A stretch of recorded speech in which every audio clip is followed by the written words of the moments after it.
মাশাআল্লাহ গাছে কি সুন্দর। আমি তো ভাবছি বাড়িতে গেছি হয়তো কেমন না কেমন, আল্লাহ দিলে এক তরকারি মতো হইছে।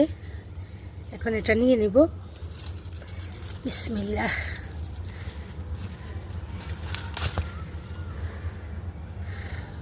রান্না করলে অনেক মজা হবে, মাছ দিয়ে ভাইয়া দিই। এখন অনেক ডেগা নিয়ে নিলাম, আন্নাগো ভাইয়ারে রান্ধি খাবামু। কমা যাত্রাতে আর গাছের কুমড়া খাইয়া দেখো কেমন হয়।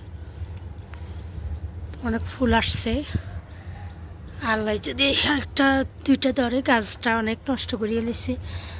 ওই যে ছাদে রং করো তো, আমি এখান দিয়ে একটু যা দিছিলাম, যা দেওয়ার পরে এরা কী করছে, রং করার জন্য ইয়ে করিয়ে লিছে, রং করতেছে।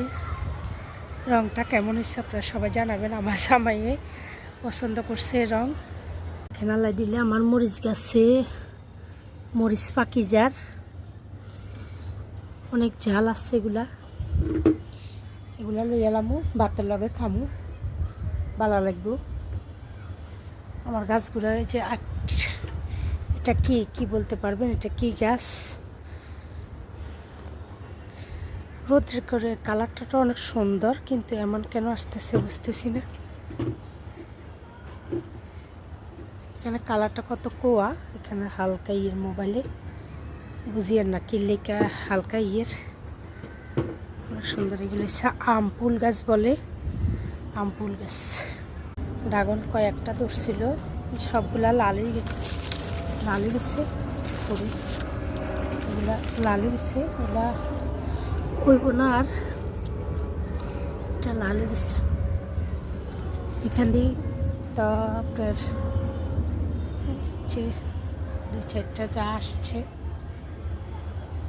এই যে কেমন একটা কালার দিচ্ছেন না ভাইয়া, দেখছেন না?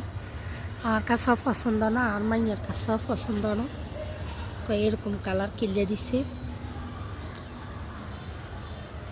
বেড়ার চোখে জিয়ান ভালো লাগে বুঝছেন নি ভাইয়ারা আফারা, মিয়া না তেনে বেড়ার চোখে ইঙানে ভালো লাগে।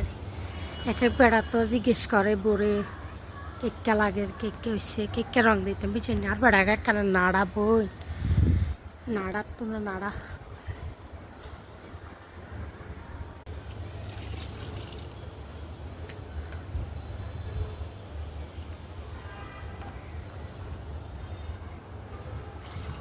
দেখছেন আর পিচ্ছি মাইয়া গা, ইগারে সাদে আনলে কি যে এখানে